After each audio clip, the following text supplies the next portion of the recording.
Bonjour, bienvenue à Chlorophyllus.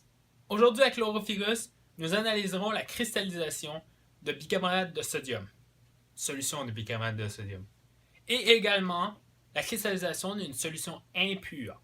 Plus particulièrement, nous analyserons une solution de chlorure de sodium mélangée à du bicarbonate de sodium dans différentes proportions.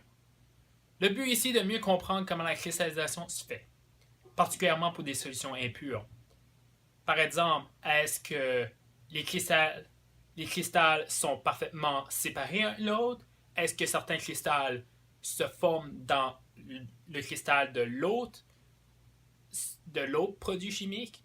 Par exemple, est-ce qu'on peut avoir un cristal de bicarbonate de sodium dans un cristal de chlorure de sodium?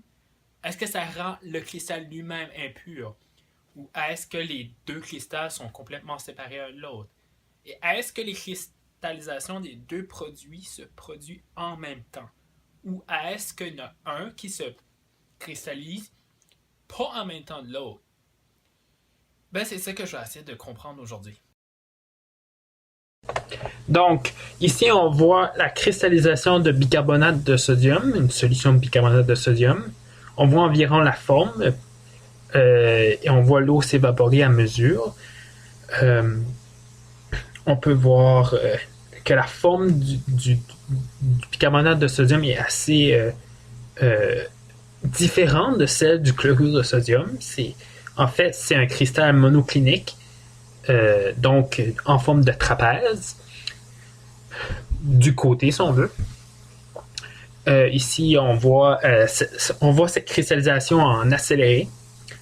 Maintenant, on va ajouter à notre bicarbonate de sodium du chlorure de sodium en petite quantité. À cause de ça, on va avoir l'apparition du chlorure de sodium pendant la cristallisation. On peut les voir sur les côtés, les cristals de chlorure de sodium, on les voit parfaitement. Et on voit un peu de cristal de bicarbonate de sodium avec ça. Évidemment, le chlorure de sodium est cubé.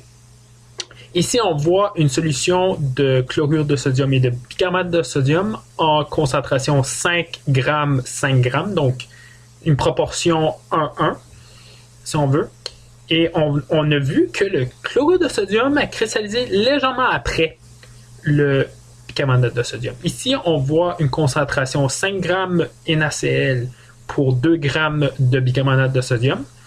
Et on va voir que ici aussi, le chlorure de sodium tendance à cristalliser légèrement après, ce qui est assez intéressant.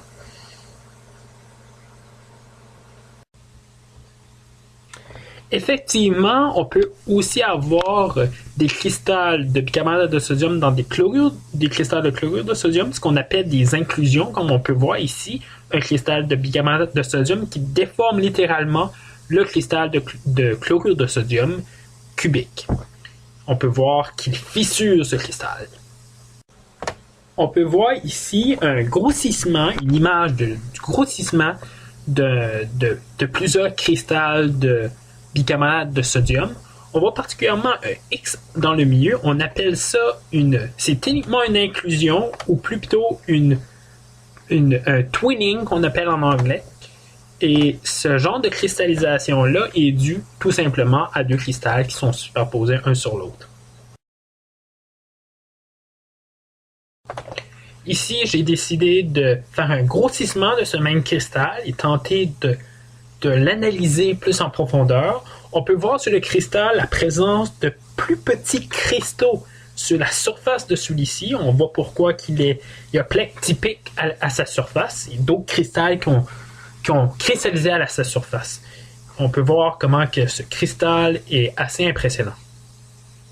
Le bicarbonate de sodium n'est pas le seul cristal qui produit des X. En fait, on a aussi un minéral présent naturellement dans la nature qu'on appelle la staurolite qui effectue également ces formes en X qui sont d'ailleurs très intéressantes. Maintenant, ça termine ma présentation sur le cristal de chlorure de sodium mélangé à du cristal de bicarbonate de sodium en solution. Et j'ai répondu maintenant à toutes mes questions. Donc, n'hésitez pas à vous inscrire à ma page Facebook Chlorovirus et également de vous inscrire à ma chaîne YouTube. Merci et bonne journée.